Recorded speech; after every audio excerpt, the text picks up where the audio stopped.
Thank you, Mr. President.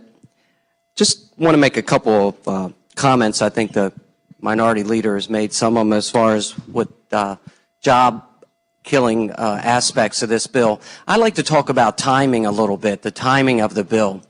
You know, there have been some studies out of the University of Maryland that for a three-person family, it just takes about $67,000 a year as a basic salary just to meet their annual monthly budget. And what we've done here, and you have to think about this in the scheme of what we're doing as far as increasing housing costs in Maryland. When we look at some of the actions we're taking from the planning aspect, those costs have gone up. We talk about the increase in the gasoline costs, not even before we touch it.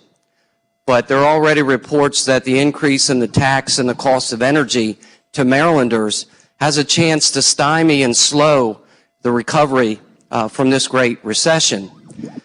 Now, when you think about the timing of this, you think, you know, we're beginning to see some of the income numbers and some of our revenue numbers start to tick up.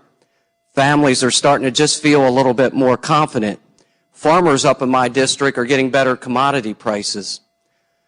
But you know, you can't create public policy that stymies that. And anytime you put this kind of increase, whether it's, you know, I had a dairy farmer, I talked about him last night.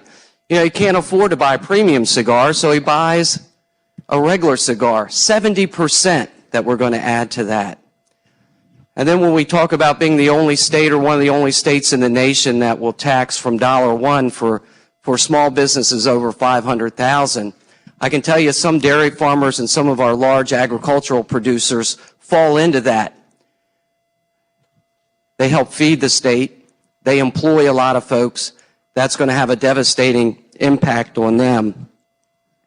So when I talk about timing, it's like, you know, we're taking a lot of disposable income out of the Maryland economy just at a time when families are feeling a little bit better, but they're still getting pinched on their health care costs, additional tuition costs, additional housing costs. You can go right down the list. So this isn't being levied just in a vacuum. So I guess I like to equate this to an old country song, and it's an old bluegrass song, but you know, just when you see the light at the end of the tunnel, just when you see that light at the end of the tunnel, this tax bill is going to put that light out. And Marylanders are not going to have that hope and see that light. All they're going to hear is the Maryland tax train coming down the track. And we shouldn't put that light out.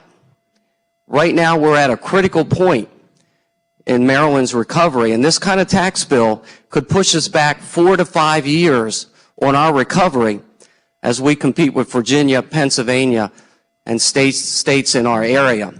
So think about that in the context of where we are geographically, where our nation is as far as recovery, and where Maryland families, I'm talking about a basic working family that's going month to month. You just made that a little bit harder if you give this bill a green vote. Thank you, Mr. President. Thank you, Senator. All right.